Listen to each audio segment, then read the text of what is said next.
Daily Scare Share. Doing one thing a day that scares us. Sharon Horne-Ellstrom here, but you can call me Pajama Grandma.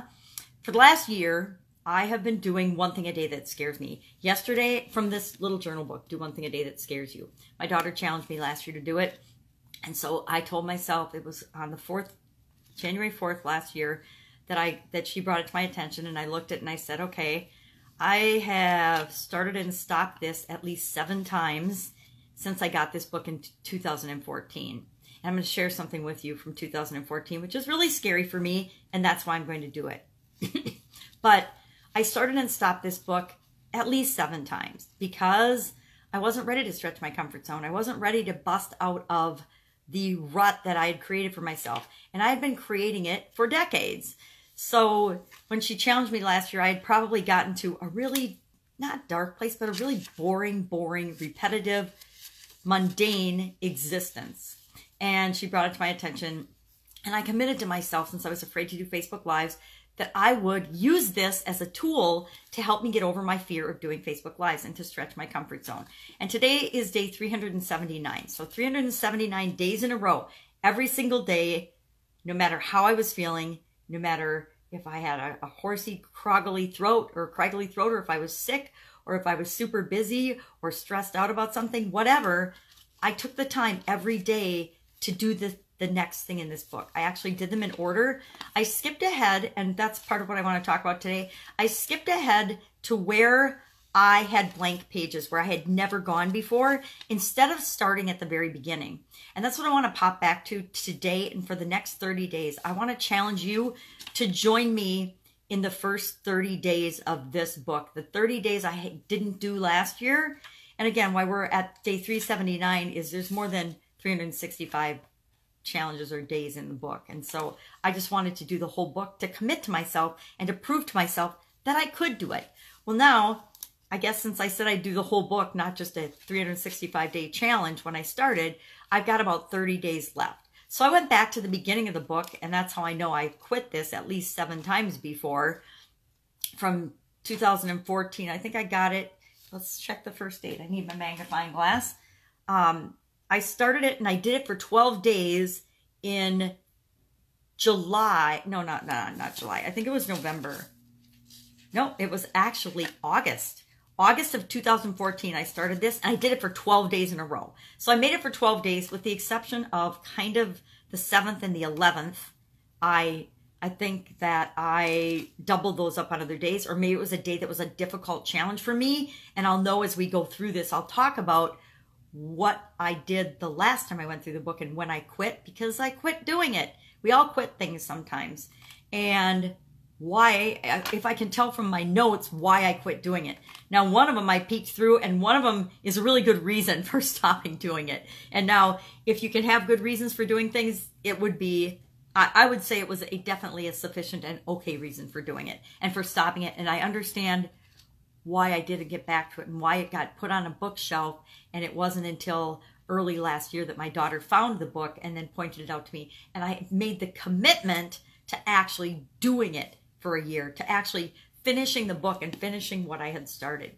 So the first pages of the book are all about, it says, do one thing a day that scares me, and the challenge. And the challenge originally came from, and the person that's credited with saying it is Eleanor Roosevelt. We all know Eleanor Roosevelt had some major challenges in her life. She was shy. She was awkward. She wasn't the most attractive woman on the planet, according to some sources. I think beauty is from within, but not everybody thinks that. And once she married Franklin Delano Roosevelt, she was thrust into the public limelight. And she's got some of my favorite sayings, and I believe that some of them are in the book. But she has some of my favorite sayings in the whole wide world. The one about nobody can disrespect you, or nobody can hurt your feelings without your permission. Something along those lines is one of my favorite thoughts that came from Eleanor Roosevelt as well. So the beginning of the book talks about how to use the book, which I don't remember even doing it because I didn't read it when I started in the beginning of last year. I just did it. I just picked up a page and started talking about it. But it talks about, and it has you say, make a list of all the things that scare you. So I'm going to share my list from August 29th of 2014.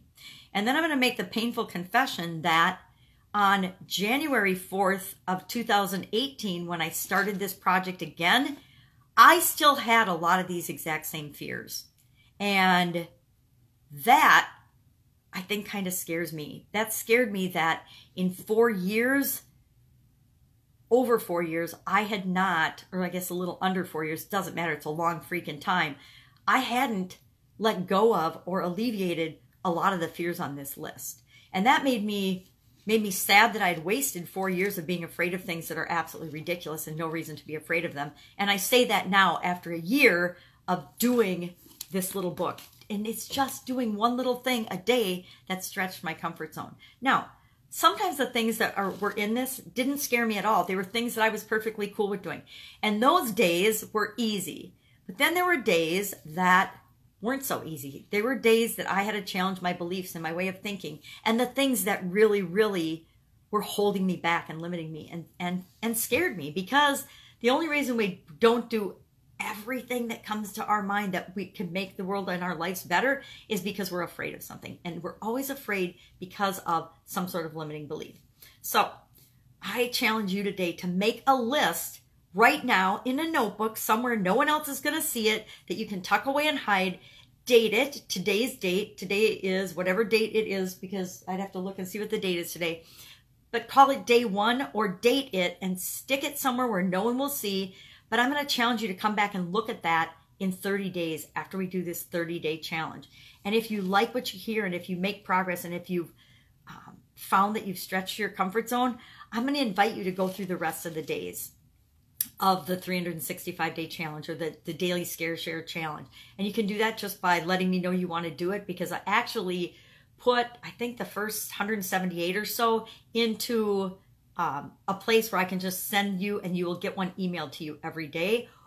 Or you can just, I'll figure out another way to deliver it to you too, because I think it shows my journey and the things I struggled with. And they're probably not the things you'll struggle with, but I think that it's really fun. I like to learn from other people's examples, so I'm hoping that some of you might benefit from that as well, or that you personally might benefit from it as well. So let's take a peek at my scary list. And I probably won't share all of these, but maybe I will. We'll see if I've stretched my comfort zone enough to share all of them. But I do want you to get out a piece of paper and write down right now today the things that scare you. This is my list from August 29th, 2014. And it says, brainstorm list of, as they came to me. So as I thought of these things, I just threw them on the list. So, being average or normal, being all alone, divorce, out of shape, and then I put like my arms, and I don't know what TT and MT mean. I don't know what they mean, but I knew what they meant in 2014. Hoarder, clutter, afraid to think small, traveling alone, tattoo, skydive, make lots of money, failure, comparison to others, judgment, lack, scarcity, slip to my pre-SCA me. And what that means is I was afraid in 2014 that I would fall back into being the person I was before I had my sudden cardiac arrest. SCA is sudden cardiac arrest. Moving on and moving up, and then relationships and dating, I had a question mark by. So that was my brainstormed list in 2014 of the things that I was afraid of. And if I look at that list now, I guess I'm still afraid of a couple of those things, but definitely they have a lot less emotional charge to me than they did when I wrote them down in 2014. So make that list today and start this with me. Just challenge yourself every day. Just one teeny tiny thing. I'm talking, sometimes it's just a saying, and what does that mean to you? And that's all you need to be stretching your comfort zone and moving forward. So join me here tomorrow, and we will do day 2, which is day 380 of the Do One Thing a Day That Scares You challenge. And let's just see what kind of an impact. And maybe you'll only stick with it a couple of days, maybe only 7 days, maybe only 14 days. I only made it 12 days my first time.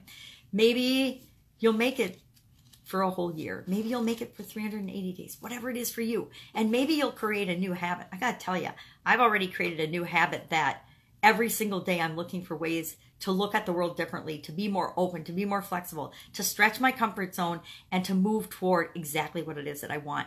And I can guarantee that the same thing will happen to you if you just do one little thing a day that scares you and stretches your comfort zone. That's it. Don't be scared. Make that list. And of course, I'll be with you tomorrow. You got this.